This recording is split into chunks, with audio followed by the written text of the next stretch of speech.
Chapitre 2. Tragédie. La trahison ne peut venir que des gens couvrant nos arrières, car de manière arbitraire, ce serait une guerre. Cela faisait des années qu'il vivait ainsi, à craindre chaque jour pour sa vie, c'en était trop. Selon lui, il se devait d'agir pour lui, mais aussi pour ses proches. Ils vivaient comme des faibles, tapis et cachés. Il ne voulait plus de cette vie, et encore moins pour sa famille. Il ne connaissait aucun héros, alors il devait en devenir un lui-même, pour le bien de tous ceux qui lui étaient chers. Quelle vision courageuse, mais stupide. Plusieurs semaines après son anniversaire, Sisyphe lui racontait qu'il avait une solution pour sortir de cette vie-là. Achéron alors au bout trouvait cette opportunité incroyable. J'avais cette inquiétude vis-à-vis de Sisyphe. Je ne l'aimais pas, bien que je le respectais. Aché, si ce plan marche, nous deviendrons des hommes libres. Mais la vie extérieure n'est-elle pas plus dure que celle actuelle? Peut-être, mais alors, nous serons enfin maîtres de nos destins. Tu as raison, cette vie d'esclave sera bientôt derrière nous. Tous deux étaient d'Aïti convaincus du plan et de la raison pour laquelle le mettre en place. Les deux jeunes hommes étaient confiants et s'imaginaient déjà hors de la réserve. Bien, n'en parle à personne. Les murs ont des oreilles et il vaut mieux ne pas impliquer les autres si ça tourne mal. Je suis d'accord, je préfère jouer la carte de la prudence, notamment avec Hiéra et sa grossesse. Très bien, mon frère. À nous deux, tout est possible. Une fois le plan mis en place, ils devaient alors passer à la pratique. Les deux voulaient en s'entraîner s'ils le pouvaient, avant de passer à l'acte le jour J. J'étais convaincu que leur plan ne marcherait pas. Mais je ne voulais pas lui enlever tout espoir. Il était si attaché à celui-ci. Un homme ne peut escompter vivre sans espoir. Les jours passèrent, et un fossé se créa dès lors. Tandis qu'Achéron et Sisyphe préparaient leur plan en parallèle de leurs vies respectives, l'angoisse devenait alors omniprésente.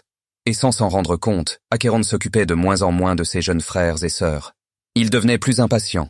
Il oubliait toutes les choses qu'il avait à faire. Il ne se préoccupait plus des amis ou de ses relations. Plus qu'une seule chose comptait, la réussite du plan. « Aché, je te trouve distant ces derniers temps. Est-ce parce que je t'ai annoncé ma grossesse? Non, cela n'a rien à voir. Ne t'inquiète pas, Hiéra. Regarde, encore une fois, tu es évasif. Tu ne me dis pas tout. Nous avons tous nos secrets, Hiéra, toi la première. Qu'est-ce que cela veut dire, Achéron? Rien, je ne voulais rien dire. Regarde-toi, tu as changé. Je m'inquiète pour nous. Tu es à fleur de peau et stressé. Cela doit être le fait de la grossesse. Je suis un peu occupé en ce moment, mais je répondrai toujours présent. Ne me dis pas ce que je suis comme si tu pouvais comprendre. Tu ne comprends jamais rien. C'est pour cela que les gens s'éloignent de toi. Ça suffit maintenant. Tu es hystérique. Parler ne sert à rien dans ces moments-là. Hiéra gifla Achéron avant de s'en aller avec un air boudeur. J'avais toujours trouvé Hiéra capricieuse, mais si honnête. Malgré son caractère autoritaire, elle était d'une sincérité éclatante. Sérieux, pourquoi les gens n'en font toujours qu'à leur tête? L'attention n'est pas bonne pour les bébés, marmonna Achéron en frottant ses yeux humides. Les jours avaient continué à défiler, et rien ne s'était arrangé entre Hiéra et Achéron. Mais pas par rancune, plutôt par gêne. Achéron était mal à l'aise à l'idée de cacher des choses à Hiéra. Quant à cette dernière, elle s'en voulait d'avoir frappé Achéron et de ne pas l'avoir assez écouté. Alors les deux restaient dans leur coin, mais jamais sans s'ignorer. Achéron rapportait de son travail des objets que Hiéra était susceptible d'apprécier, et Hiéra fabriquait d'autres objets pour Achéron et elle avec ce qu'il avait ramené. « Grand frère, tu ne nous aimes plus ?»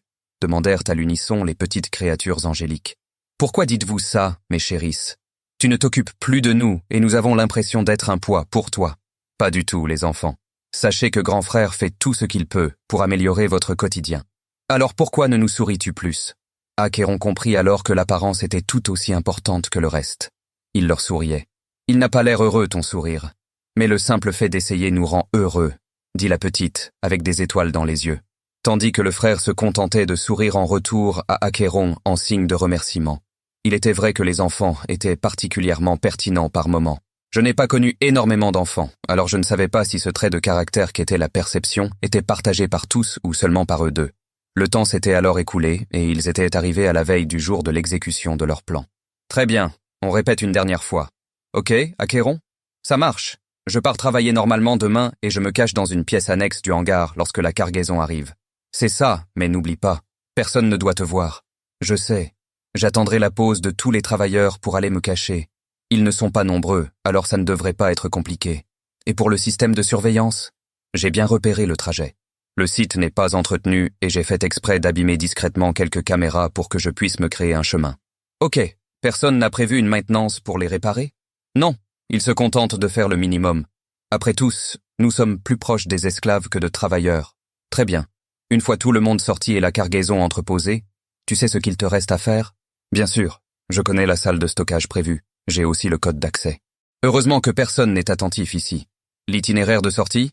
Une fois à l'intérieur de la salle de stockage et en possession du coffre, je n'ai qu'à me glisser dans une des grilles d'aération en attendant que le vaisseau reparte.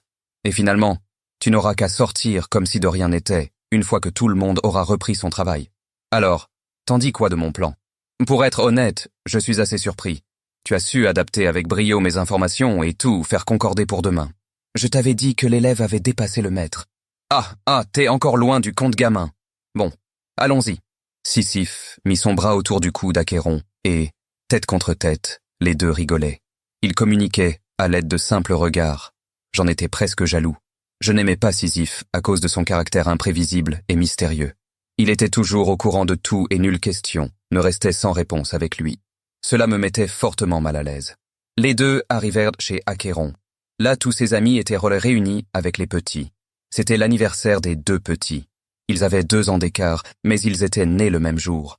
Que le hasard fait bien les choses. Ils étaient comme des jumeaux, eux aussi. « Grand frère, où est notre cadeau ?» crièrent les deux petits. « Ne me sautez pas dessus ainsi, voyons. Votre cadeau n'est pas encore prêt.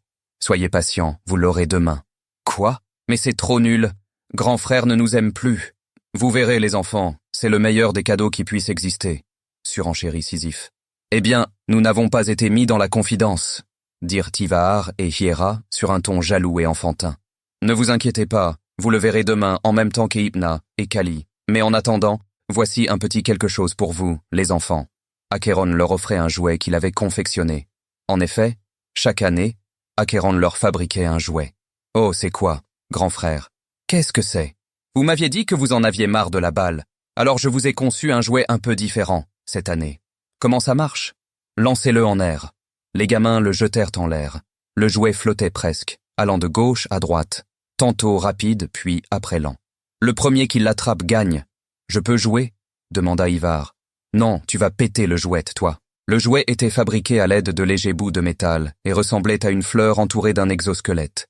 C'était sa résistance à l'air qui créait son aérodynamisme. « C'est trop bien, grand frère, merci! T'es le meilleur !» crièrent enjoués les deux enfants. « Bon, c'est l'heure de manger le repas. T'as toujours faim, tonton Ivar. »« J'espère que ce n'est pas Hiéra qui a préparé la nourriture cette fois, » marmonna Sisyphe avec l'air inquiet. « Non, je crois que c'est Tivahar. Tu n'as pas remarqué?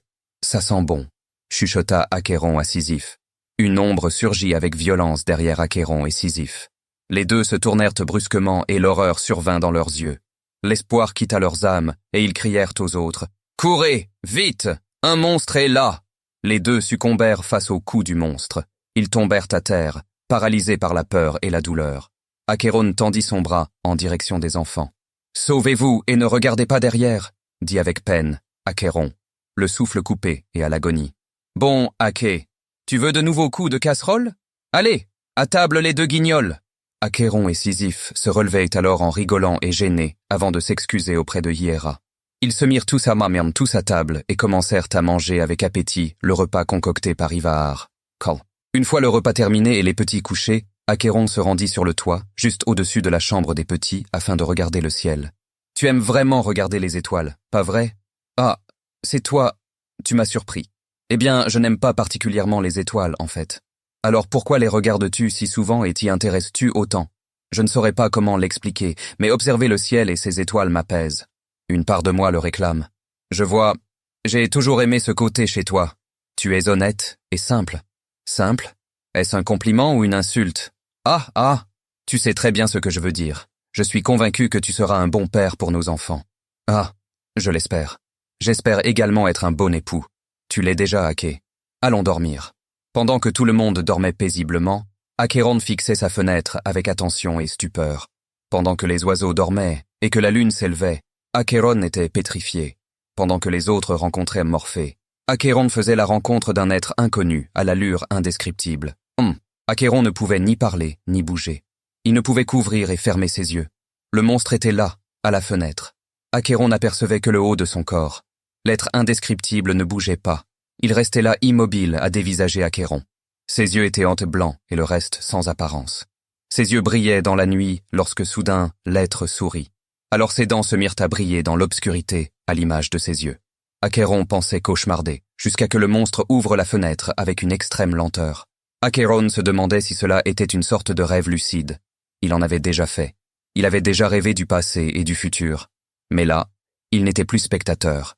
Il était acteur. Le moment où la fenêtre, en s'élevant, toucha le rebord du haut et fit légèrement trembler le mur. Achéron sut qu'il ne rêvait pas. Le monstre si grand enjamba le cadre de la fenêtre et se positionna dans le coin de la pièce, près de la fenêtre. La créature était si grande que même courbé, il touchait le plafond. Les bras ballants, le monstre tressaillit sur place.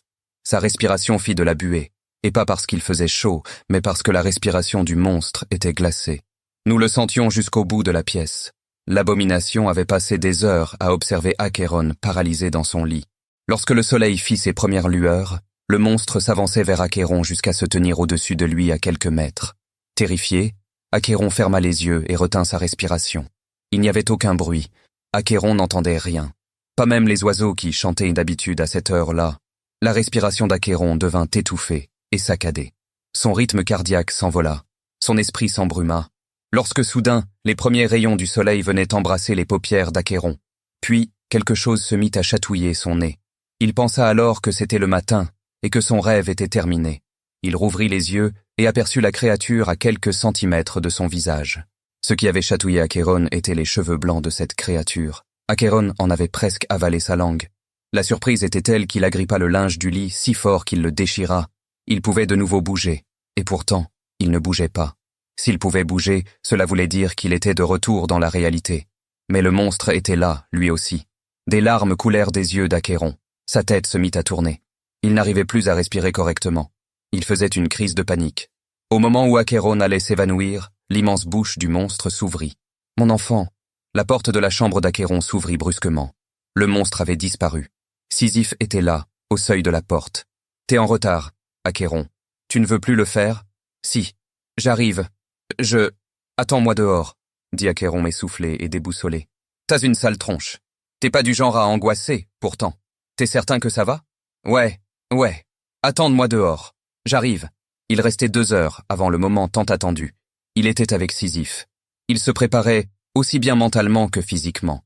Achéron ne se sentait pas bien depuis son cauchemar, comme s'il avait eu une épée de Damoclès au-dessus de la tête. Lorsque soudain, les premiers rayons du soleil venaient embrasser les paupières d'Achéron. Puis, quelque chose se mit à chatouiller son nez. Il pensa alors que c'était le matin et que son rêve était terminé. Il rouvrit les yeux et aperçut la créature à quelques centimètres de son visage. Elle était étrange, presque extravagante, parce qu'elle lui paraissait à la fois excitante et déconcertante. Mais bordel, que m'arrive-t-il ? Pourquoi ai-je cette boule au ventre qui ne me quitte pas et qui ne cesse pas de s'accroître ? Pourquoi suis-je aussi nerveux et apeuré ? Était-ce un avertissement ? Devrais-je arrêter avant qu'il ne soit trop tard ? Se demandait un Achéron très agité. Mais pour la première fois de ma vie, je me sentais vivant. Je ne voulais pas que ce sentiment me quitte. Je ne voulais pas redevenir mort. Alors je décidai de le laisser faire, de les laisser faire. Il ne restait qu'1 heure avant le débarquement du vaisseau. Achéron se sentait observé, comme si des milliers d'yeux étaient tournés vers lui, comme si leur regard le transperçait. « Aché, tu es tout pâle. »« Ce n'est rien, ça va. T'es sûr ? Allons-y. » Ça y était, enfin, l'heure était arrivée. L'atmosphère était lourde, très pesante. Achéron pouvait sentir son cœur battre de plus en plus fort et de plus en plus vite, comme s'il allait imploser et exploser dans le même temps. Il en tremblait, mais était-il excité ou bien apeuré ? Peut-être était-il les deux, ou n'était-il aucun des deux ? Il l'ignorait, tout comme je l'ignorais. Je ne peux pas me permettre de mettre en péril le plan et encore moins mes proches à cause de ma lâcheté, marmonna-t-il, le teint blafard et la sueur dégoulinante. Lui et Sisyphe s'étaient séparés, afin de mettre leur plan à exécution. Sisyphe s'était rendu en salle des contrôles afin de brouiller les pistes et couvrir les arrières d'Achéron. Je ressentais son sang bouillir à l'intérieur de ses entrailles et dans le même temps, je le sentais glacé. Achéron frissonnait. Il était moite. Sa gorge était sèche, ses yeux humides. Achéron se sentait nauséeux. Il avait l'impression de mourir à petit feu. Comme prévu, Achéron avait réussi à se faufiler dans la salle de stockage où était entreposée la cargaison. Son plan avait fonctionné, à un détail près. Il y avait des Exvaki armés. « Oh putain de merde, il y a ces foutus aliens. Ils sont aussi monstrueux que le racontent les rumeurs. Mais fort heureusement pour Achéron, le coffre qu'il cherchait était à l'opposé de ces créatures. Il se dirigea alors vers ce coffre avec l'intention de l'ouvrir. Merde, comment je l'ouvre avec eux à côté? Je peux peut-être me le trimballer? Réfléchissait-il en se rongeant les ongles jusqu'au sang. Achéron essaya de porter discrètement le coffre, mais ce dernier était trop lourd pour être porté dans le silence. Lorsqu'il reposa le coffre au sol, le coffre fit assez de bruit pour alerter les Exvakis, et ce malgré une tentative de discrétion. « Il est arrivé ?» se demandèrent les créatures. « Ils parlent de moi ?»« Impossible !» Les monstres commencèrent à se diriger dans la direction d'Achéron. Ce dernier se cacha entre une lourde caisse et un mur. « Putain, ils sont presque là !»« Achéron, réfléchis et vite !» marmonna-t-il en s'arrachant les cheveux. Lorsque soudainement la porte s'ouvrit et un autre Exvakis fit surface. « Vous avez aperçu le colis ?»« Non, pas encore. Et toi, si je vous demande... » Abruti. Une sonnerie retentit. « Oui, j'écoute. Dehors ? Ok, très bien. On arrive. Qu'est-ce qu'il se passe ? Il y a un problème dehors. Allons-y. » Les gardes s'en allèrent. Achéron put prendre le coffre et se cacha de nouveau. Il attendit que les gardes soient là et put sortir à son tour de la pièce, en toute discrétion. Putain, mais qu'est-ce qu'il y a dedans? C'est super lourd. Achéron avait alors attendu que tout le monde reprenne le travail, mais personne ne le reprit. Pourquoi le vaisseau ne s'en va-t-il donc pas? Je n'ai plus le temps. Il faut que j'y aille. Il prit alors la décision de continuer son trajet et de sortir par le couloir de service. Personne ne l'avait vu. Personne n'était présent. Pourquoi n'y a-t-il personne? Pas que je m'en plaigne, bien sûr, mais pourquoi? Bon, je devrais remercier mon ange protecteur plus tard, dit-il rassuré. Cependant, son pressentiment persista malgré la réussite du plan. Dans son ventre et sa poitrine, une boule s'était créée, l'oppressant de l'intérieur.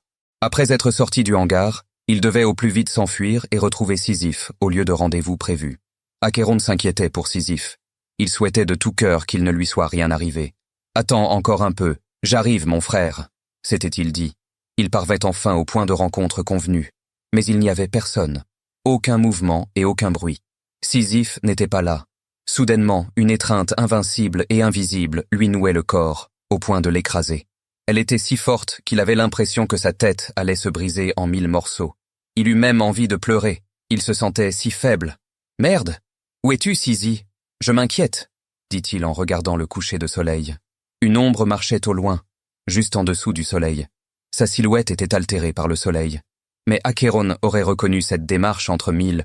Il retenait par conséquent sa respiration en la bloquant au maximum, avec un sourire niais sur sa tête, pour s'écrier « Ah! Enfin te voilà! Merde, je ne l'avais pas vu! Casse-toi, Achéron! Vite, va-t'en! Cet endroit est dangereux! » lui criai-je de toutes mes forces. Malheureusement, je n'eus même pas le temps de finir ma phrase qu'Achéron ne pouvait plus parler. Il ne ressentait dès lors qu'une douleur si vive et si atroce qu'elle était devenue indicible et insoutenable. Un fort sentiment de chaleur aussi froid que la pierre et non moins intense qu'un éclair parcourut tout son corps. Et aussi vite que la gravité qui reprend ses droits, une sensation glaciale et inquiétante lui apparaissait. Il baissait ainsi son regard le plus doucement que cela lui fut permis, pour ensuite poser son attention, lentement, sur son propre sang.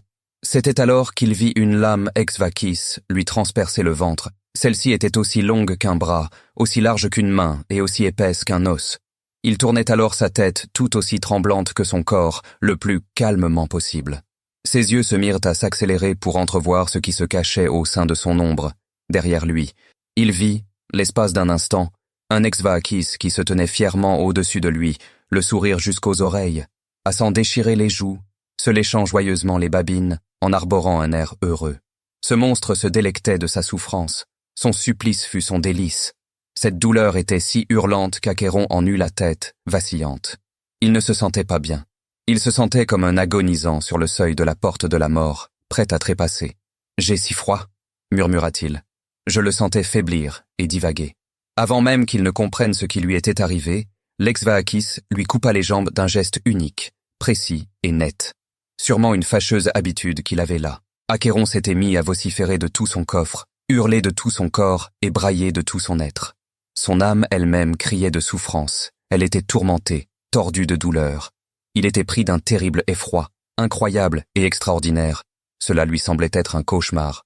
Ou alors, aurait-il souhaité que c'en soit un? À cet instant, la seule pensée qui lui venait en tête était « Vais-je mourir sans rien accomplir? Si près du but, les enfants, les amis et ma famille sans devenir, je ne veux pas m'en aller ainsi. Il vomissait, il rampait à l'aide de ses mains, il attrapait le sol afin de se tirer, il voulait s'enfuir, il essayait. « Achéron, prends ma main, lui dis-je. Quoi? Quelle est cette voix? Ne me voyait-il pas à cause de sa blessure? Il était pitoyable, pathétique et grotesque, n'est-ce pas? Un humain dans toute sa splendeur, une merveille éphémère. Il faisait cette mission pour pouvoir échapper à ses détracteurs, pour acquérir la liberté et offrir une meilleure vie à ceux qui l'aimaient et qui l'aimaient fendant. Mais à cet instant précis, il ne pensait qu'à lui. Il aurait été prêt à tuer des innocents pour survivre, je le sentais. Sa vision se troublait peu à peu, il était usé, et tout ce qui était autour de lui se muait en flou de plus en plus flou, comme s'il s'emportait ailleurs et très loin. Avec un filtre rouge sang calqué sur le paysage, tout devint cramoisi et nébuleux. Mais c'était net. Il ne vit aucune lumière blanche. Tandis qu'il perdit connaissance petit à petit, il entendit des bruits de pas se rapprocher de lui. J'aperçois les jambes de quelqu'un. C'est un humain. Est-ce l'ombre de tout à l'heure? Songea-t-il alors. Dans ces derniers instants, il se demandait « Comment va Sissi? Mon salaud, c'est ta faute si je suis là. Ah, tant pis. Que Dieu protège mes amis et ma famille, à défaut de me protéger. » Cette pensée lui réchauffa le cœur, comme s'il était assis auprès d'un feu. Quant à moi, je songeais plutôt à ce qu'il y avait après, du moins s'il y avait la moindre chose. Je revoyais ma vie qui n'avait pas eu grand intérêt, mais je ne ressentais ni remords, ni regret. C'était alors que la silhouette, enfin proche, s'accroupit et qu'une parole se mit à retentir. Une voix familière, un langage qui lui était agréable. Était-ce la mort qui l'appelait à être à ses côtés? Je ne comprenais pas ce qu'elle lui annonçait. Tout résonnait de façon troublante et percutante, mais c'était à la fois inaudible et incompréhensible. « Achéron !» C'était Sisyphe. Il pleurait. Que faisait-il là? Était-il venu le sauver? Était-il inquiet? Était-il heureux? Était-il triste? Toutes ces questions passèrent ainsi à travers son esprit à une vitesse aussi imperceptible que le vent. Odd. Mais c'était trop tard pour Achéron. Il lui avait donc dit de toutes ses forces « Cours, fuis, va-t'en !» Cet imbécile d'Achéron ne s'arrêtera donc jamais de m'étonner. J'aimerais qu'il vive encore un peu, pensais-je. Et d'un coup d'un seul, ce moment tendait vers une souffrance encore plus importante. Il lui riait au nez et lui avait dit d'un air triste « J'aimerais vivre dans ton monde, Achéron. Ce monde m'a l'air si beau et juste. Mais il m'est aussi inaccessible. Achéron n'arrivait pas à parler. « Ne te fatigue pas, je lis tout dans tes yeux, mon ami. Ne pleure pas, s'il te plaît. Si, je sais, mais tu ne comprendrais pas. Tu n'as jamais rien compris. Pourquoi me dit-on toujours ça ?» dit-il en crachant du sang. Achéron ne pouvait pas comprendre. Mais n'était-ce pas normal? Comment une personne pourrait-elle comprendre une chose qu'on lui cache et qu'on ne lui explique pas? Parce que tu n'es pas normal, Aché. C'est ce qui te rend si beau, mais si différent. Est-ce un crime? Que je le sois? dit-il à bout de force et en toussant. Non, bien évidemment que non. Le seul crime est celui que je commets. Mais je te jure que je t'expliquerai tout lorsque je te rejoindrai. Là-haut. Achéron s'était mis à rire, tout en baissant les yeux. Il posa sa tête à terre. « Tu ne crois pas en l'autre monde ?» dit-il en expirant avec difficulté. « Tu souffres, n'est-ce pas ?» Sur ces paroles, Sisyphe y attrapa la lame de l'Exvaakis et le décapita. « Je suis désolé qu'il t'ait fait souffrir. Cela n'était pas ses consignes. J'allais être père. J'allais enfin connaître le bonheur. » Sa vision se floutait. Il ne sentait plus ses membres. « Aché, tu te mens à toi-même. Je t'ai observé tout ce temps durant. La bête en toi ne peut pas vivre dans ce monde. » « Une bête? Si, qui es-tu » dit-il en passant de l'autre côté. « Je ne suis pas comme vous. Je suis... Tu es mort !» Sisyphe se mit à trembler. Il serra Achéron contre lui. Il commença à pleurer, à chaudes larmes. Il se mit à crier de tout son être. Sisyphe prit la tête d'Achéron avec lui et enterra ensuite son corps. Il regarda longuement la tombe de fortune d'Achéron avant de tourner les talons et de s'en aller. Quelques heures avaient les passé. Je m'apprêtais à agir lorsque soudainement le soleil qui s'était récemment couché avait refait surface dans le ciel. Quoi? Que se passe-t-il? Le temps se rembobinait-il? Non, c'est autre chose. Quelque chose s'efface et se crée. Ce n'est pas normal. Hé, Achéron. Hein? Sisyphe, que fait-il là? N'était-il pas parti? Si, dit Achéron encore en vie. Je ne comprends pas, comment cela est-il possible? Alors, qu'est-ce que ça fait de crever? Cria Sisyphe en raillant le sort d'Achéron. Je restais bouche bée face à ce spectacle. Je ne comprenais pas l'essence de ce qu'il se tramait. Je restais là à observer, tapi dans l'ombre. Pourquoi, Sisyphe? Car je ne t'ai jamais aimé. J'ai toujours souhaité que tu crèves. Après toi, j'irai rendre visite aux autres. Ah, s'écria Sisyphe, arborant l'expression d'un fou. Ce n'est pas ce qu'il s'est passé. Est-ce un rêve? Je n'arrivais pas à sortir d'où j'étais. J'étais paralysé comme l'était Achéron. Sa mort m'avait-elle impacté? Sisyphe, je t'en prie, dis-moi pourquoi, s'énerva Achéron, qui s'avança vers Sisyphe, le regard rempli de haine. Mais que se passe-t-il, bordel? Achéron ne comprenait pas. Cette idée alors autant effroyable que douloureuse grandissait en lui. Que venait-il de se passer? Qui avait programmé ce plan? Qui avait prévu le lieu du rendez-vous? Ces simples pensées lui brisèrent le cœur, comme s'il était un vase aussi fragile qu'inanimé. C'est ta faute! Achéron s'était employé, à ce moment-là, à cracher ses poumons et à aboyer jusqu'à s'en déchirer la chair. C'est toi? Pourquoi? Merde! Merde! Merde! Merde! C'était alors qu'une expression terrible, effrayante et lourde de sens apparaissait sur son visage en pleurs. Son visage souillé par l'injustice. Son regard était rempli à la fois de haine et d'ignorance. Ses lèvres se mirent à trembler. Il s'appliquait à crier aussi fort qu'il pouvait. Il avait du mal à respirer. Il ne parvenait plus à réfléchir. Il n'arrivait pas à se calmer. Que venait-il de se passer? Se demandait-il avec insistance et hargne. Il devrait déjà être mort. Pourquoi est-il encore de ce monde? Je n'ai pas encore agi, pensai-je. Je crois que je suis en train de me muer en fou. C'est ça, je me transforme en psychopathe. Je deviens dément, je suis en train de rêver. Non, d'halluciner? Ou bien de cauchemarder? Un ricanement diabolique sortait de sa bouche et résonnait dans sa gorge, comme un chant retentissant dans une cathédrale. Ensuite, un sourire lui montait jusqu'aux oreilles, les yeux vides et froids tels ceux d'un cadavre. Son expression se figea, en un instant. Ça y était. Le fil qui empêchait son esprit de s'effondrer et de tomber dans les méandres des abysses venait de se meurtrir, aussi brutalement que soudainement. Il s'était mis à railler jusqu'à en suffoquer. Il s'était engagé à ricaner au point de s'étouffer. Il s'était mis à rire jusqu'à n'en plus pouvoir, et y compris à s'en déchirer la gorge et à s'en déchiqueter la trachée. Il lui avait alors demandé, dans un dernier soupir de souffrance et d'agonie, « Pourquoi? Nous étions comme des frères. Je t'aimais. Nous étions une famille. Quelle est cette comédie? Nous ne sommes pas dans le vrai monde, j'en suis désormais convaincu. Le ciel se déchira pour laisser place à un néant rougeâtre. Pas d'étoiles, mais plusieurs soleils. La terre se fissura et tout bascula. Putain de merde, c'est le monde de mes rêves, dis-je démuni face à ce spectacle horrifique. Des millions de monstres marchaient au loin, détruisant tout sur leur passage, arrachant chaque être vivant à la vie. Est-ce infra? Non, ce n'est pas infra. Quoi? Qui est là? Quelqu'un m'avait répondu. Moi qui n'étais pas réellement présent, comment avait-il fait pour m'entendre? Une silhouette surgissait derrière moi. C'était le monstre des cauchemars d'Achéron. Ou bien étaient-ce les miens? Le monstre mit sa main sur mon épaule. Ce que tu vois n'est pas infra, mais ce que tu vois est le futur, mon enfant.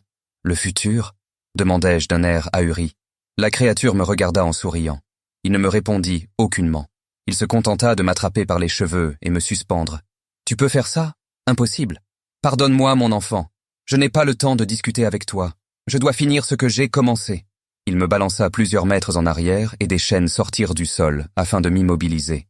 Soudainement, Sisyphe se mit à ricaner bruyamment et atrocement, tout en se moquant d'Achéron.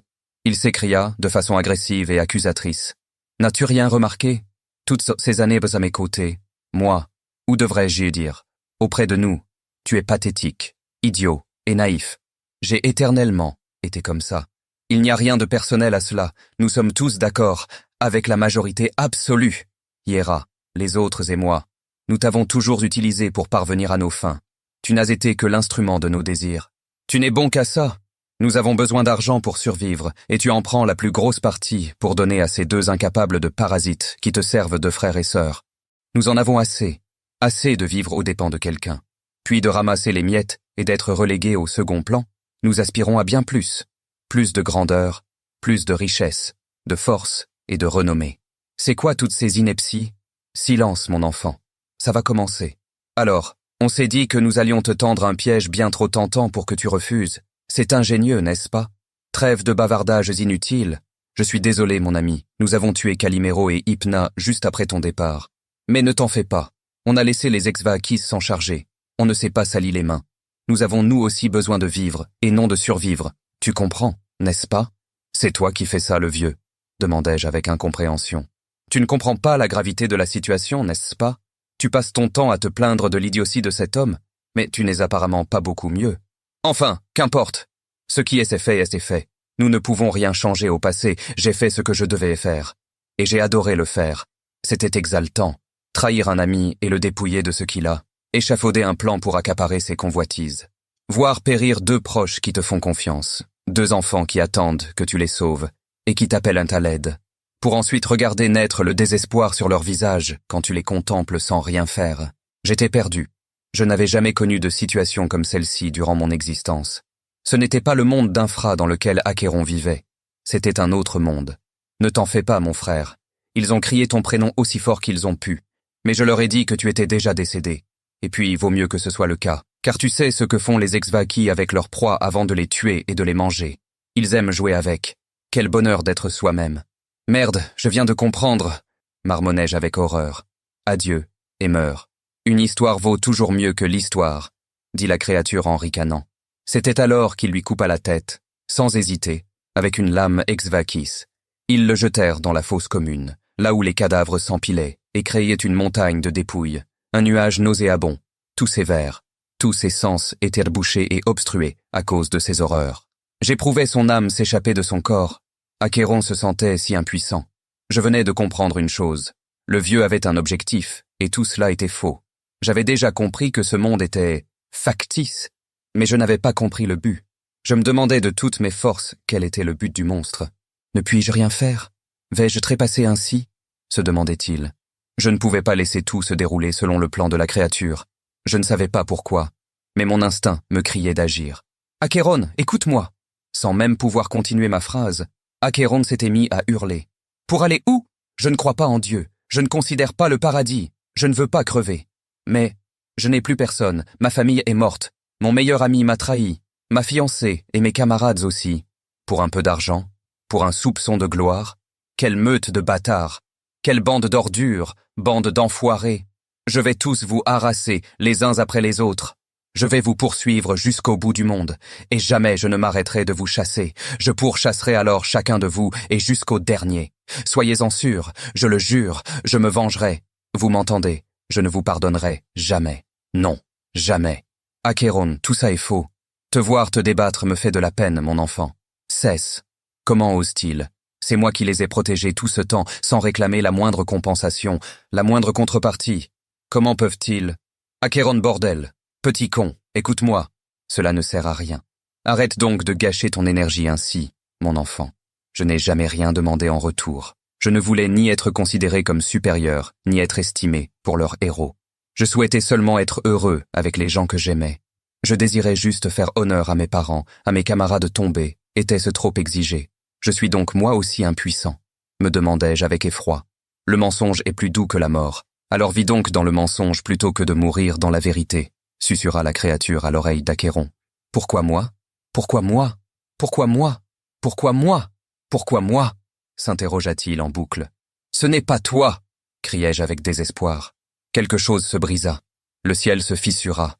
La créature me regarda avec haine et mépris. Je frissonnais de peur. D'autres chaînes sortirent du sol et m'étranglèrent. Je ne pouvais plus parler. Suis-je seul? Demanda-t-il avec crainte. Cette question le hanta. Les secondes passées à réfléchir lui paraissaient en devenir des heures et des heures. Qu'ai-je fait pour mériter ça? C'était alors qu'aux portes de l'anéantissement, l'ombre qui avait surgi du désespoir apparaissait en pleine lumière. Il était le spectre effrayant parmi les ténèbres, le cauchemar qui domine le monde dans l'obscurité. Une idole totalement amorphe, sévère et tarée. C'était comme ça que sa description devait être faite, selon Achéron. Selon Achéron, car sa véritable forme m'apparaissait. C'était une forme absurde, grotesque et dépourvue de sens. Il se présenta à Achéron comme dieu originel du péché et oublié, trahi par les siens, tourmenté par les siens, abandonné par les siens. Il lui confiait alors, sans jamais me regarder, avec plaisir, qu'il le suivait depuis une certaine période, car il avait senti en lui un destin tragique et funeste semblable au sien. Il s'était donc rattaché à lui pour s'amuser et tuer le temps. Il lui susurrait des mots doux dans le creux de l'oreille, de la même manière que l'on donne du miel à un ours. « Je te comprends, mon enfant. J'ai vécu une chose équivalente. Je peux t'aider à te venger si tu le souhaites. » Cette ombre lui avouait qu'il se nourrissait de la souffrance et du désespoir d'autrui. Pour moi, il ne ressemblait pas à un dieu, mais plutôt à un diable extrêmement dangereux et psychopathe. Avais-je enfin mon créateur face à moi? Cette pensée m'interpella, avec sarcasme. Un être macabre dansant sur les cadavres. Physiquement, pour tous ceux le regardant à travers la vie, Il avait le regard d'un poisson, les mirettes livides. Son corps était en décomposition. Il était asséché, on aurait dit un vieillard sénile, en dépit du fait qu'il soit très grand et imposant. Ses yeux étaient d'un blanc immaculé, presque parfait. Ses dents étaient pointues et longues, noires au même degré que la nuit. Sa peau était aussi blafarde que la mort. On y voyait alors toutes ses veines, comme les étoiles dans le ciel. Il y avait des traces rougeâtres, similaires à du cuivre ou de la rouille sur son corps. Il exhibait une interminable cape sinistre, totalement effritée et déchirée. Ses mains étaient violettes, elles étaient comme atrophiées. Et au bout de celles-ci, de grands ongles verdâtres, pointus et crochus s'y trouvaient. Il avait une allure cadavérique. Toutefois, pour moi qui le regardais à travers la mort, son apparence était tout autre, d'une indescriptible ressemblance avec le chaos. Aucun mot inventé ne pouvait le décrire. Il ne ressemblait à rien de ce qu'on connaissait et à rien de ce qui pourrait sortir de notre imagination. Était-ce donc, cela, un être divin, une sorte de monstruosité effroyable? Si quelqu'un d'autre que moi l'observait, la personne se serait sûrement suicidée, prise de folie. Sa tête esquissait un sourire diabolique. Il se complaisait de la souffrance d'Achéron. Il arborait un air jouissif, comme s'il se délectait de mets préparés pour un gourmet, par un chef. Il était content de sa douleur. Il adorait ça. C'était un être dégoûtant et repoussant. Il lui soumettait ainsi son marché. Il lui proposa la vengeance. Il promettait d'assouvir sa soif de sang. Il lui disait alors, sans aucun doute pour le séduire, qu'il était la première personne de ce genre qu'il rencontrait de toute son existence. Ce Dieu n'était pas omniscient. Je venais d'en avoir la preuve. Sans omniscience, était-il alors vraiment un Dieu? Il lui annonçait qu'il pouvait l'aider, sans doute dans le but de le subjuguer. Mais sans raisonner et aveuglé par sa faim meurtrière, il acceptait sans condition, sans réfléchir. Ce fut sûrement la plus grande et affreuse erreur de sa vie. L'imbécile.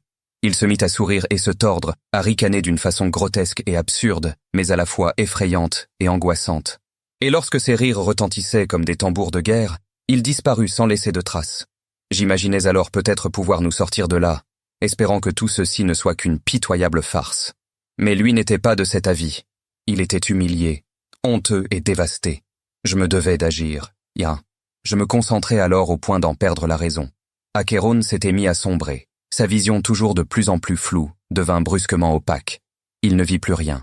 Il ne comprit plus rien. Il ne sentit plus rien. Cependant, tandis qu'il perdait petit à petit connaissance et s'enfonçait dans la pénombre, dans le gouffre sans fin qu'est la mort en image, dans l'obscurité infinie que sont les abysses en façade. Il se mit dès lors à avoir des idées noires, pris de désespoir. Il ne pensait plus qu'à se venger. Il était prêt à tout. Si l'on m'en donne la chance, je ravagerai même ce monde.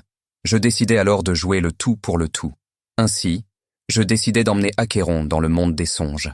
Il s'était alors mis à crier, encore et encore, sans arrêt.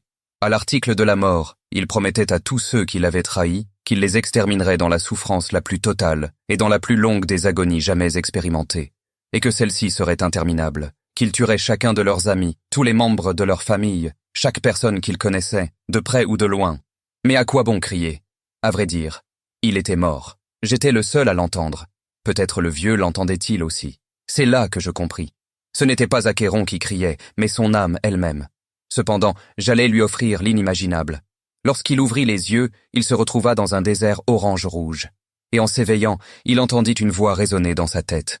Au plus profond de lui, et elle était de plus en plus grave et lourde, pesante sur son esprit, tel un prédateur au-dessus de sa proie. Celle-ci lui disait « Venge-toi, et tue-les tous, jusqu'au dernier. Extermine-les, pas de rescapés, pas de survivants. Assassine tous ceux que tu vois, honte à la vie. Ce n'était pas moi, il y avait désormais quelqu'un d'autre ici. Je le voyais se mouvoir, faiblement et misérablement.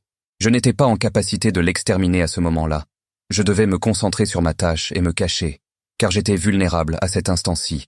Ce qui m'apparaissait comme certain, c'est que ce n'était pas Valéris. C'était autre chose. Achéron comprit ensuite, assez rapidement, qu'il avait ressuscité. D'une colère noire et d'une joie colorée, il s'était mis à rire et à pleurer, encore une fois d'une manière absurde et grotesque. Soudainement, sans pouvoir s'arrêter et y faire gré d'opposition. Il me mit alors en marche pour sa terrible vengeance. À ce moment-là, Achéron s'était donc mis à concocter un effroyable plan, machiavélique et cruel. Car la mort était trop douce pour ces vermines l'ayant trahi. Mais l'avaient-ils réellement trahi?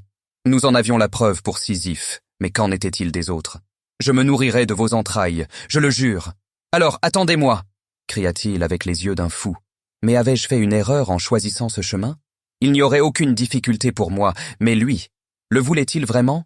Ce qu'on désire n'est pas toujours le mieux pour nous, et le nécessaire pour nous n'est pas toujours ce que l'on veut. Mais comme les caprices d'un enfant, j'y répondais en cédant. Que ne ferions-nous pas pour un être qui nous est si cher? Mais avant tout ça, Achéron devait absolument changer. Il devait s'améliorer, devenir le meilleur et détruire cet univers. Il devait être comme un dieu. Non. Il devait être le monstre de ce monde méprisant, le juge et le bourreau, ou bien même le diable incarné. Sans cela, Achéron se briserait sous le lourd fardeau de la vie. Je veux la justice, l'anéantissement de ceux qui le méritent. Rien ni personne ne pourra m'arrêter ni m'échapper, dit-il avec force, mais sans conviction. Il essayait de se convaincre. Dans un moment de lucidité, Achéron pensa à ses enfants à naître, à sa famille et au suicide. Pourquoi avait-il refusé d'enlacer la mort si c'était pour ne penser qu'à elle? Si vous êtes mort, je vous vengerai. Si vous êtes vivant, je vous sauverai. Quoi qu'il arrive, justice sera rendue. Non. À ce moment-là, il ne savait pas qu'il était devenu le champion d'un terrible et odieux personnage, qui avait pour but d'annihiler toutes sortes de vies dans toute forme de monde, et qu'il était prêt à tout pour y parvenir. Quant aux autres dieux, ils allaient nous envoyer leurs adeptes, pour nous exécuter ou bien nous assassiner. C'était ainsi que commença sa quête d'extermination, d'éradication la plus totale, et que l'engrenage de sombres desseins se mit à virevolter autour de lui, jusqu'à m'en rendre prisonnier et à m'enchaîner.